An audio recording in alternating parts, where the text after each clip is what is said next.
नमस्कार असणार आहे. कारण का एवढं मोठी म्हणजे एवढं आपल्या या लहान बाळाकडे आपण लक्ष देऊन आणि कोच म्हणून स्वप्नील इंदलकर यांना जे आपण पाठिंबा द्यायला कमी पडतो सोडा, मी सुद्धा त्यात आहे, त्याच्याबद्दल काय मत नाही.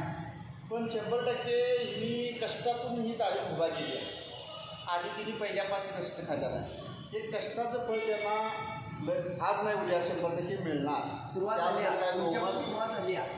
सुरुवाती होणारच, कारण शून्यातनं सुरुवात करायला लागणार आहे. आणि मी एक गोष्टीच्या माध्यमातून तुम्हाला सांगतो की एक राजा होता. राजा राजवाड्यामध्ये राहून दमला. आपल्या प्रधानजीला म्हणला, राजा बाबा आपण शिकारीसाठी आता जंगलात गेलं पाहिजे. मग राजानं आपली एक फौज संगतीला घेतली आणि ती जंगलात फिरण्यासाठी गेला. मग राजा जंगलात फिरण्यासाठी गेल्यानंतर राजाची फौज एका वाटेने गेली आणि राजा एका वाटेने गेला. त्यावेळी राजाला कळून चुकलं की बाबा मी आपल्या घरवाड्याकडे किंवा आपल्या गावाकडे परत जातो का जंगलातच राहतो. त्यावेळी एक गरिबाचा कष्ट करण्याचा एक मराठीचा मुलगा त्या जंगलामध्ये भेटला, शेतकऱ्याचा.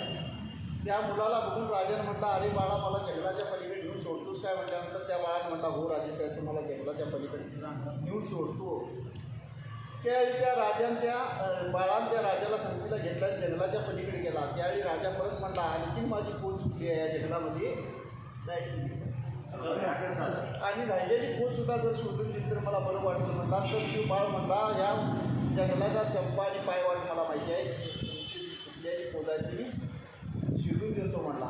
परत त्या बाळानं त्या राजाला संगतीला घेतला, त्या जे चुकलेली पोच होती ती गाठून दिली आणि तेवढ्यात तो शेतकऱ्याचा बाळ म्हणला, राजेसाहेब लवकर घरी जा, नाही तर थोड्या वेळात पाऊस येणार आणि आतासुद्धा पाऊस यायला लागला आहे, एवढ्या वेळात तीच गोष्ट सांगतोय तर तुम्ही बिच्चीला म्हणला.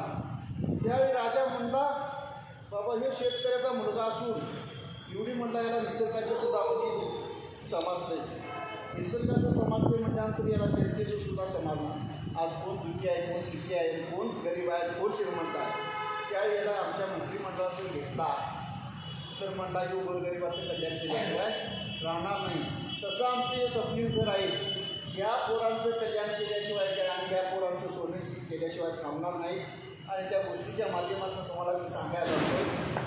आणि त्यावेळी राजा कसा आपल्या घरवाड्याला गेला, पण राजाला ती बाळ त्या जंगलात भेटला होता आणि राजा ज्यावेळी संकटात होता त्या बाळाची आठवण आली त्या राजाला आणि आपल्या प्रधानजीला बघितलं आणि त्या बाळाला घेऊन यायला मंत्रिमंडळामध्ये एखादं स्थान देण्यासाठी त्याला बोलावणं करण्यास सांगितले. त्यावेळी जे मंत्रिमंडळात घोडे बिडे घेतले, कपडे घेतले आणि त्या बाळाच्या दिशेने सगळी निघून गेली. बाळाला भेटले, त्या बाळाला घेऊन यायला गेली. त्यावेळी बाळाला कपडे घातली, बाळाला सांगायला लागल्या की मला मंत्रिमंडळात एक चांगलं स्थान देणार आहे.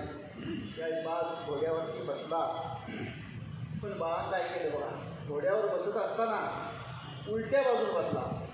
घोड्याच्या तोंडाकडे पाठवण केली आणि जे तोंड होतं ते शिंपीकडे केलं.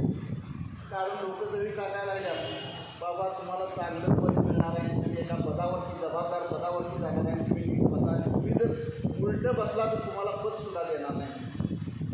तर ते बाळ काय ऐकला नाही, आहे तसाच बसला. गेले रोड प्रधानच्या जवळ राजाच्या जवळ गेल्या, राजाला जाऊन बोलून सांगतात की आमच्या तुमच्यासाठी लोक असतात. म्हणजे कसं आता या गरीबाच्या बाळाला स्थान मिळते, चांगलं पद मिळते म्हटल्यानंतर काही लोकांच्या पोटातसुद्धा दुखतंय.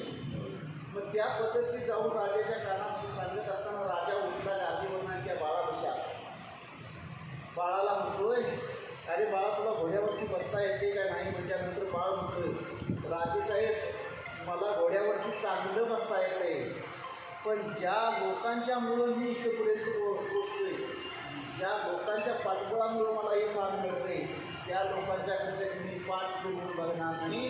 त्या लोकांच्याकडे माझं तोडच राहील आणि खरं माझं तोडच राहील. असं आमचं स्वप्नीचं राहील आणि या स्वप्नीकरांचं एक ना एक दिवशी झेंडा लागणार. बाळूमामा गुरुदेव आमसिंगनाथ पाटील तुमच्या 100% राहणार. मला पण याची दोन गोष्ट संधी दिली, तुमचा आभार.